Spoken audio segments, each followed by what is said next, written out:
দীর্ঘ ৮ বছর ধরে বন্ধ গৌড়বঙ্গ বিশ্ববিদ্যালয়ের সমাবর্তন অনুষ্ঠান। পাশ করেও সার্টিফিকেট পাচ্ছেন না পড়ুয়ারা। উচ্চশিক্ষা এবং চাকরির ক্ষেত্রে সমস্যায় পড়তে হচ্ছে তাদের। কেন সমাবর্তন বন্ধ তা নিয়েই শুরু হয়েছে তৃণমূল বিজেপির তরজা। মালদহে গৌড়বঙ্গ বিশ্ববিদ্যালয়ে গত ৮ বছর ধরে কোনো সমাবর্তন অনুষ্ঠান হচ্ছে না। বারবার এ বিষয়ে উপাচার্য এবং রেজিস্ট্রারকে বলেও কোনো লাভ হয়নি বলে অভিযোগ। সমাবর্তন না হয় মিলছে না স্নাতক ও স্নাতকোত্তরের শংসাপত্র। প্রফেশনাল সার্টিফিকেট দিয়ে কাজ চালাচ্ছেন পড়ুয়ারা। মানে সার্টিফিকেটটা এখন দেওয়া হয়, কনভোকেশনের ব্যবস্থা করা হয়, তাহলে সবারই খুব উপকৃত হয়। কেননা আমাদের এত বছর থেকে হচ্ছে না, তার আমিও তো গ্র্যাজুয়েশন কমপ্লিট করে এসেছি, আমিও এখনো সার্টিফিকেট পাইনি। আমরা তো একটা ডিগ্রি পেয়েছি না, আমরা অনার্স করেছি, এমএ করেছি, কিন্তু এই সার্টিফিকেটের জন্য আমাদের সেই যোগ্যতার কোনো দাম থাকছে না, ডিগ্রির কোনো দাম থাকছে না। তা আমাদের তো এটাই চাওয়া পাওয়া যে আমাদের যেন এই যে বিশ্ববিদ্যালয়ে প্রায় দেখছি বিভিন্ন খবরের শিরোনামে দেখছি যে প্রায় প্রতিটি বিশ্ববিদ্যালয়ে দেখতে পাচ্ছি যে এই যে বার্ষিক এই যে সমাবর্তন অনুষ্ঠান প্রতি বিশ্ববিদ্যালয়ে হচ্ছে, কিন্তু আমাদের গৌড়বঙ্গ বিশ্ববিদ্যালয় যেন বঞ্চিত হয়ে যাচ্ছে।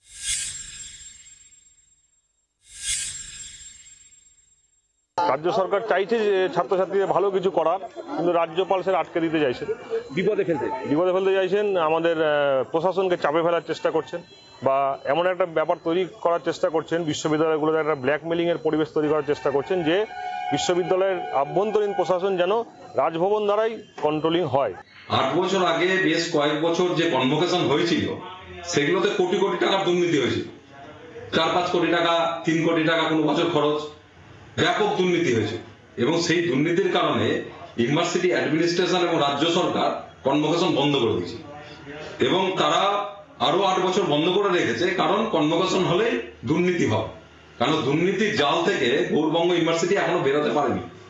স্বাভাবিকভাবে রাজ্যপালের নামে দোষ চাপিয়ে এটাতে বাঁচা যাবে না।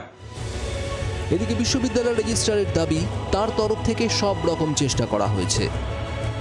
প্রথমত কোর্ট, মানে আমাদের দুটো একটা হচ্ছে এক্সিকিউটিভ কাউন্সিল, একটা হচ্ছে দ্য কোর্টে সেটা পাস হয়, সেখান থেকে উচ্চশিক্ষা দপ্তরে যায়, উচ্চশিক্ষা দপ্তর থেকে মাননীয় আচার্য আমাদের যিনি রাজ্যপাল সব বিশ্ববিদ্যালয় তাই সেখানে যায়। তারপর অনুমোদন পাওয়ার পর একটা প্রান্তিক বিশ্ববিদ্যালয়, 350 কিলোমিটার দূরের বিশ্ববিদ্যালয়, আমাদের গিয়ে দেখা করতে হলে সারাদিন লেগে যায়। আমরা নির্দিষ্ট ফরম্যাটে নির্দিষ্ট জায়গায় আমরা আবেদন করেছি, আচার্যর অফিস থেকে কোনো রেসপন্সই আমরা পাই। কয়েকদিনের মধ্যে মালদহে যাবেন রাজ্যের শিক্ষামন্ত্রী।